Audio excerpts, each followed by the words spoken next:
Ya, kita lanjutkan ke narasumber yang kedua, Ibu Dr. Anda Monika Nur Lastiani MM. Beliau S1 di IKIP Sanata Dharma Yogyakarta, kemudian S2 di Universitas Sarjana Wiyata Taman Siswa. Saat ini Ibu Dr. Anda Monika menjabat sebagai Kepala Dinas Perpustakaan dan Arsip Daerah Provinsi Daerah Istimewa Yogyakarta. Kepada Ibu Dr. Anda Monika kami persilahkan. Silakan Ibu. Terima kasih.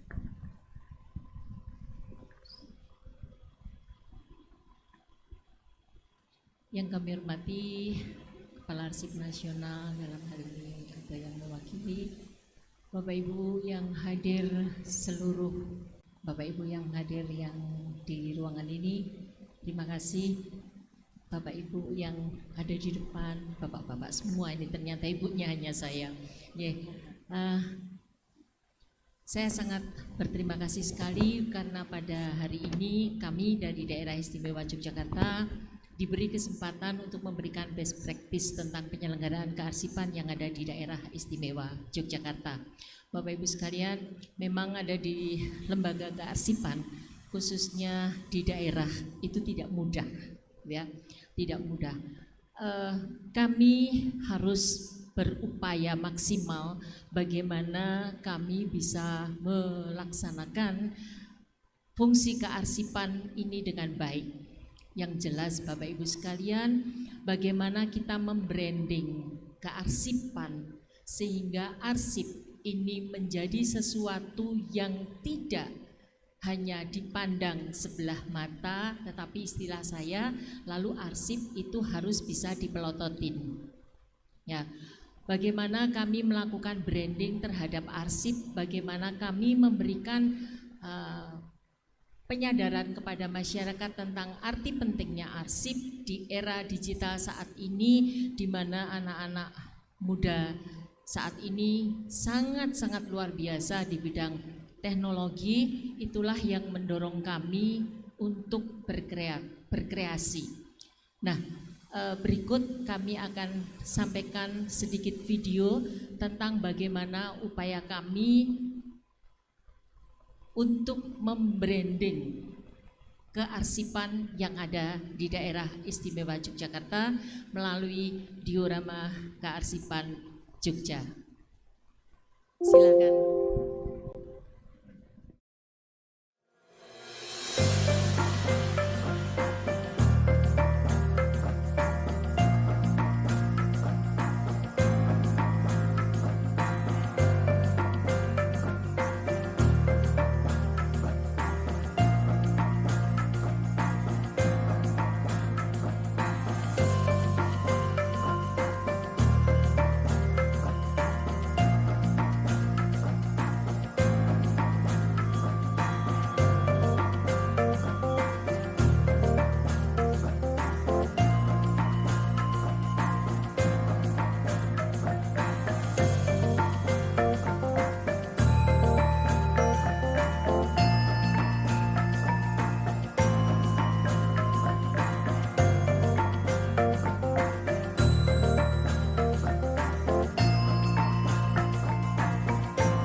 Ya, demikian itu tadi Bapak Ibu sekalian bagaimana kami membranding perpustakaan, membranding kearsipan sehingga arsip ini benar-benar menjadi bisa dinikmati secara audio maupun secara visual. Baik Bapak Ibu sekalian, memenuhi keinginan panitia agar kami memberikan perspektif pengelolaan arsip statis sebagai memori kolektif bangsa di daerah istimewa Yogyakarta. Yang pertama, lanjut Mas. Ya, ini adalah sejarah di mana lembaga kami berdiri. Kami sebagai lembaga kearsipan itu berdiri sejak tahun 94, kemudian mengalami berbagai dinamika, mengalami berbagai situasi sehingga pada akhirnya tahun 2020 pasnya tahun 2000 saat kami harus bergabung gitu, maka kami dikawinkan Bapak Ibu sekalian dengan lembaga perpustakaan. Tahun 2001 kami dikawinkan dengan lembaga perpustakaan, tahun 2024 kami dicerai. Kami dikawinkan kembali menjadi Badan Perpustakaan dan Arsip Daerah Istimewa Yogyakarta. Dan saat ini kami menjadi lembaga yang bernama Dinas Perpustakaan dan Arsip Daerah Istimewa Yogyakarta. Lanjut. Struktur organisasi kami rentangnya tidak terlalu lebar. Kami hanya memiliki satu sekretariat, kemudian 4 bidang, 2 bidang kearsipan dan 2 bidang perpustakaan, dan ada 1 UPT yang menyelenggarakan layanan perpustakaan. Lanjut. Lanjut.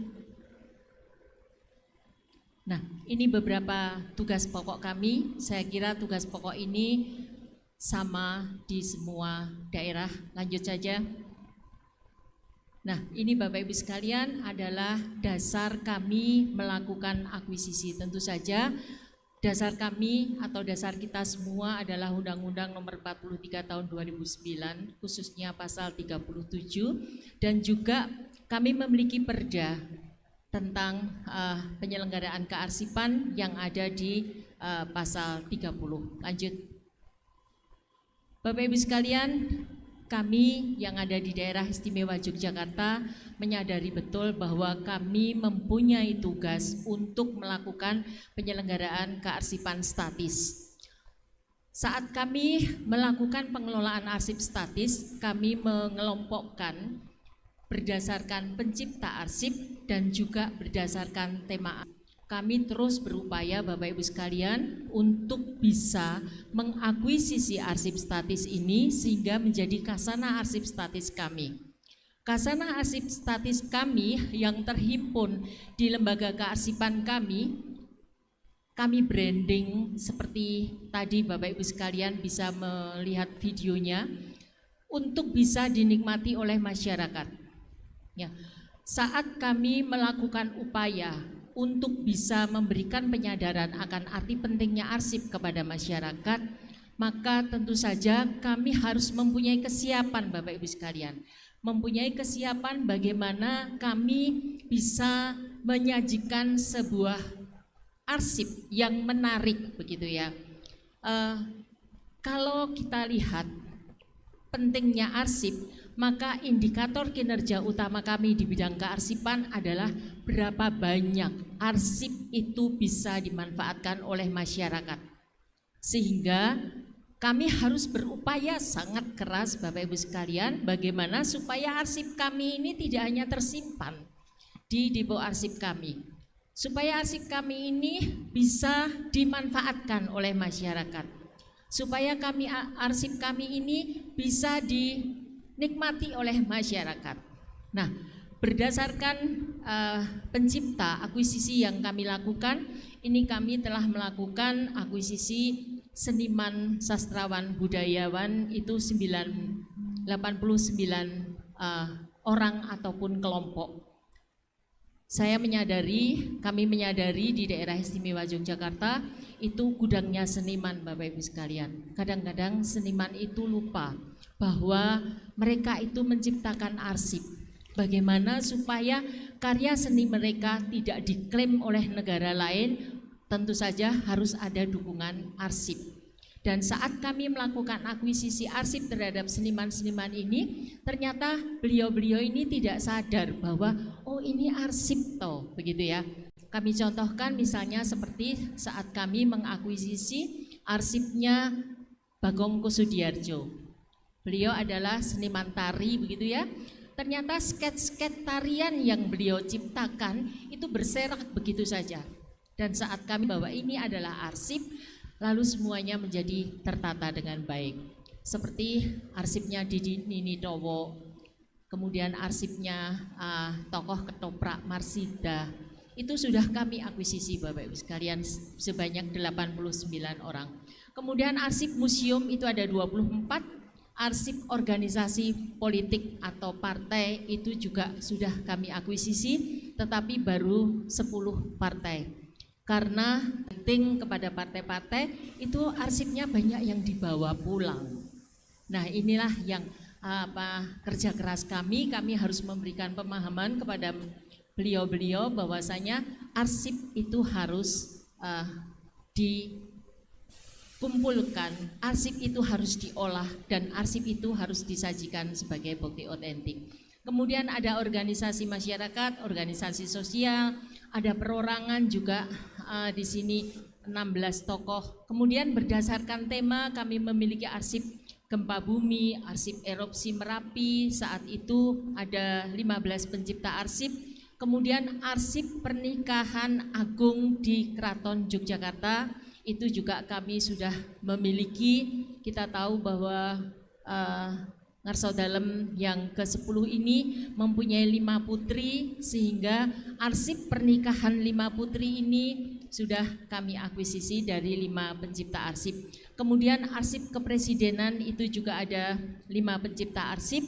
Lalu arsip Jumenengan itu adalah dinobatkannya Sultan Hamengkubuwono yang dan juga Pakualam, itu ada 4 pencipta arsip. Kemudian arsip penetapan gubernur dan wakil gubernur, karena kami adalah daerah istimewa sehingga di tempat kami tidak ada pemilihan gubernur dan wakil gubernur, tetapi beliau ditetapkan gitu ya. Kemudian ada arsip tentang keistimewaan daerah istimewa Yogyakarta dan arsip tentang pemilu legislatif maupun pilpres. Lanjut. Bapak Ibu sekalian, seperti tadi kami sampaikan bahwa saat kami mengakuisisi, maka yang kami akuisisi itu bisa lembaga negara, perusahaan, parpol, ormas, organisasi perorangan ataupun yang lain. Tetapi saat kami melakukan pemindahan arsip dari OPD itu bukan kami istilahkan sebagai akuisisi, tetapi sebagai pemindahan atau penyerahan, karena itu adalah kewajiban kami. Artinya bahwa OPD itu wajib menyerahkan arsip statisnya kepada kami, sehingga istilahnya adalah pemindahan ataupun penyerahan, di mana arsip statis ini lalu kita olah dan kita sajikan kepada publik sesuai dengan status arsipnya. Apakah ini terbuka atau tertutup? Saat terbuka kita buka akses kepada masyarakat, saat tertutup maka hanya kita layankan atas seizin pencipta arsip. Lanjut. Bapak Ibu, terkait dengan memori kolektif bangsa, kita tahu Bapak Ibu sekalian bahwa kami yang ada di daerah istimewa Yogyakarta itu memiliki sejarah yang cukup panjang. Kami yang ada di daerah istimewa Yogyakarta mempunyai peran yang sangat strategis terkait dengan banyak hal di negara ini. Untuk itu Bapak Ibu sekalian, maka daerah istimewa Yogyakarta saat ini mengusulkan memori kolektif bangsa yang akan mendapatkan penghargaan pada siang nanti adalah arsip Selokan Mataram. Kemudian Bapak Ibu sekalian, Daerah Istimewa Yogyakarta itu juga mencatat peristiwa-peristiwa yang penting yang terkait dengan kesejarahan. Mungkin Bapak Ibu sekalian ada yang mempertanyakan, kenapa toh kok DIY itu disebut Daerah Istimewa Yogyakarta? Bapak Ibu, kami menyandang gelar istimewa sudah sejak tahun 1950 ya. Dan banyak orang juga yang mempertanyakan apa sih istimewanya? Banyak orang juga yang iri mungkin atau mungkin juga sinis. Apa iya daerah istimewa Yogyakarta itu daerah istimewa begitu ya. Mudah-mudahan Bapak Ibu sekalian saat kita mempelajari sejarah, Bapak Ibu akan menjadi tahu bahwa kenapa kami disebut daerah istimewa Yogyakarta. Nah, saat kita bicara sejarah Bapak Ibu sekalian, maka Khazanah Arsip Statis kami itu sangat memungkinkan untuk kami usulkan menjadi memori kolektif bangsa. Lanjut. Nah, ini Bapak Ibu sekalian beberapa subjek yang nantinya kami usulkan menjadi memori kolektif bangsa. Saat ini yang sudah diusulkan dan sudah ditetapkan adalah Arsip Selokan Mataram. Ini merupakan bukti bahwa Sultan Hamengkubuwono yang ke-9 itu memberikan pembelaan kepada rakyat.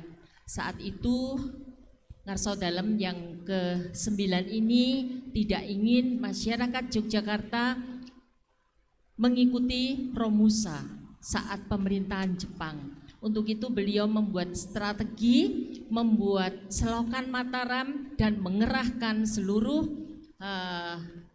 rakyat untuk membangun Selokan Mataram ini.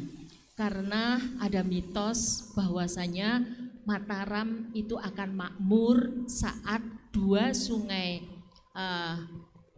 Opak dan sungai Progo itu terhubung, gitu ya. Itu ada di sisi kanan dan kiri Yogyakarta. Nah, saat dua sungai ini terhubung, maka wilayah Mataram akan menjadi makmur.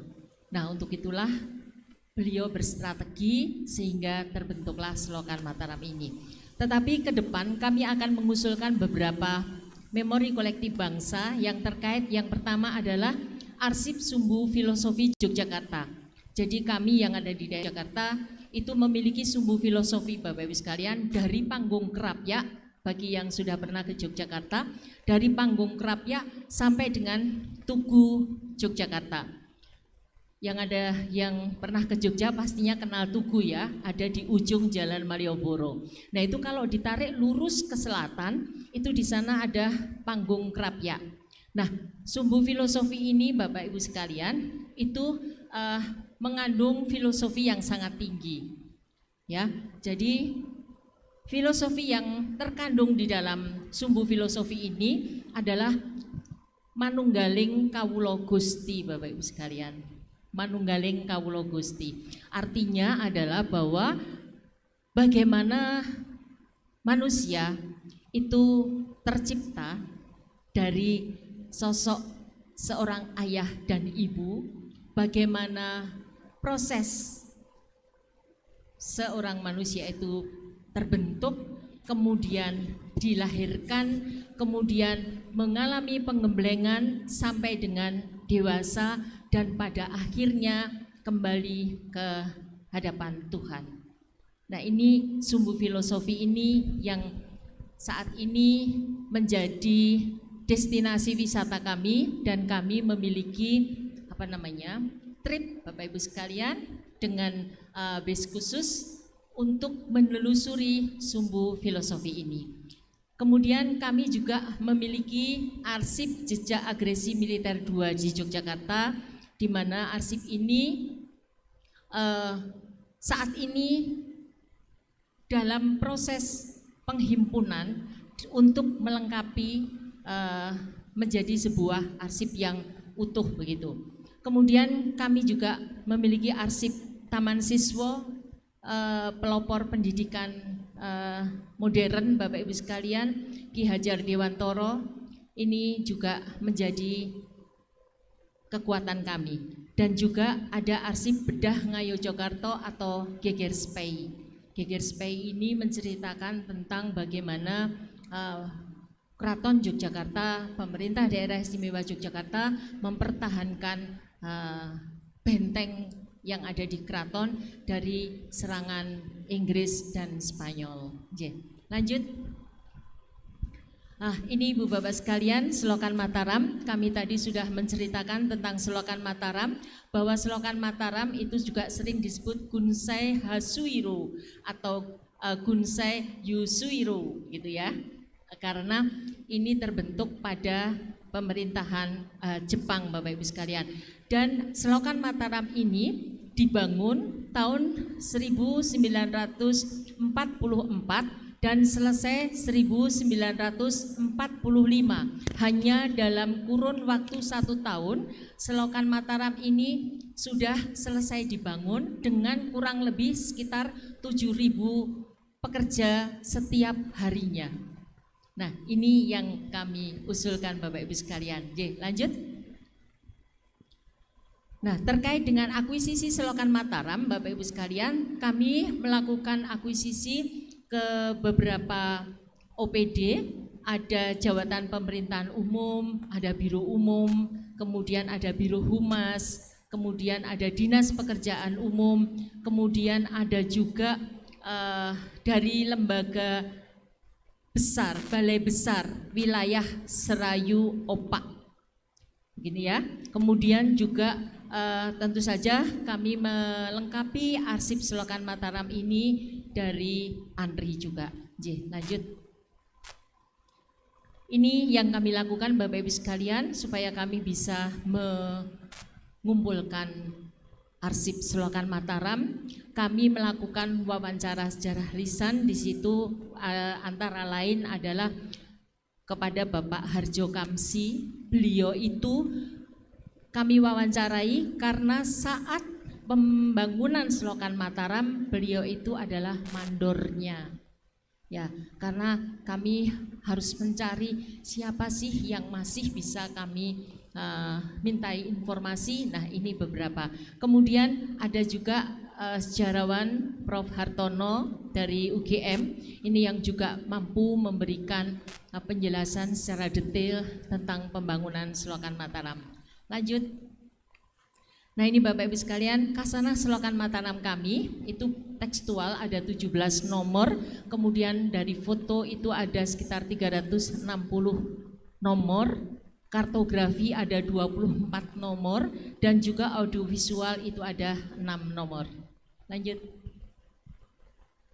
Proses yang kami lakukan untuk pengusulan NKB itu seperti yang ada di layar Bapak Ibu sekalian, bahwa pertama kami harus melakukan identifikasi tentang kasanah arsip yang kami usulkan, kemudian kami melakukan penyusunan daftar arsip, mengumpulkan data dokumen-dokumen pendukung, kemudian melakukan wawancara terhadap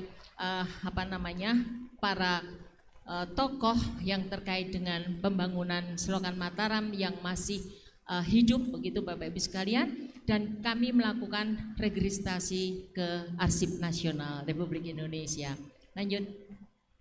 Ini Bapak Ibu sekalian, pengelolaan arsip statis yang kami lakukan di daerah istimewa Yogyakarta. Pada saat kami mengakuisisi, itu saat arsipnya sudah ada di tempat kami, maka langkah pertama yang kami lakukan adalah melakukan fumigasi terhadap arsip yang kami akuisisi. Kemudian kami olah dan kami sajikan Bapak Ibu sekalian. Kami sajikan yang sebelumnya kami digitalkan dulu, kemudian kita masukkan ke media akses dan dilayankan melalui layanan intranet. Itu kalau yang bersangkutan hadir di tempat kami. Tetapi kami juga memberikan entry ke JIKN, SIKN, dan juga bisa diakses melalui arsipjogjaprof.go.id ataupun dpadjogjaprof.go.id/SIKS. Itu harus banyak. Itu yang kami lakukan saat kami membangun diorama Arsip Jogja. Dan diorama Arsip Jogja ini kami bangun hanya selama 10 bulan. Dan itu sudah selesai di bulan November tahun 2021 dan diresmikan oleh Bapak Gubernur pada bulan Februari tahun 2022, maaf. Jadi diorama arsip kami ini baru berumur beberapa bulan begitu Bapak Ibu sekalian, kurang lebih sekitar 3 bulan, tetapi sampai dengan saat ini prosentase yang melihat diorama arsip Jogja kami itu terbesar adalah anak-anak muda. Ini yang sangat membahagiakan kami Bapak Ibu sekalian, dan komentar mereka adalah bahwa oh ternyata arsip itu kalau dinikmati enak ya gitu ya. Oh ternyata saya jadi bisa belajar sejarah dalam hanya kurun waktu 90 menit dengan menikmati arsip Jogja. Itu yang kami lakukan Bapak Ibu sekalian untuk membranding bagaimana arsip ini menjadi dinikmati, diminati oleh anak-anak muda. Lanjut. Ini beberapa testimoni Bapak Ibu sekalian terkait dengan diorama Jogja yang kami bangun. Ada testimoni dari Pak Arya Bima, Wali Kota Bogor, kemudian dari Pak Butet Kartarajasa, beliau saat ini memang sedang sakit, lalu beliau duduk di kursi roda begitu. Ini Butet Kartarajasa di mana beliau juga memberikan testimoni, dan ini adalah testimoni dari Bapak Kepala Andri, Bapak Imam Gunarso yang saat peresmian itu berkenan menghadiri. Bapak Ibu sekalian, secara statistik berapa banyak sih yang sudah datang ke diorama Jogja, arsip Jogja? Dari Januari sampai dengan April 2022 yang hadir 6%, lalu pegawai itu 15,7% dan lainnya itu 10,7%. Saya mengundang Bapak Ibu sekalian untuk bisa hadir di Yogyakarta menikmati diorama arsip Jogja kami, dan saya berharap bahwa bukan hanya kami yang membangun diorama arsip Jogja, tetapi provinsi lain juga bisa membangun diorama kearsipan yang ada di Payung. Kalau orang Jawa bilang itu nyebai begitu ya, membosankan melihat arsip itu, menjadi sebuah kenikmatan tersendiri melakukan atau menikmati arsip yang tersaji secara digital. Demikian Bapak Ibu sekalian yang bisa kami sampaikan, kurang lebihnya mohon maaf. Terima kasih. Terima kasih Bu Monika, kita beri tepuk tangan. Luar biasa yang dilakukan oleh Bu Monika di Jogja dalam pengolahan arsip, dan tentu ini memberikan banyak informasi ya, bagi masyarakat tentang sejarah Jogja, tentang budaya Jogja, dan praktik baik ini mudah-mudahan juga bisa ditiru, diterapkan di provinsi lain. Terima kasih Bu Monika.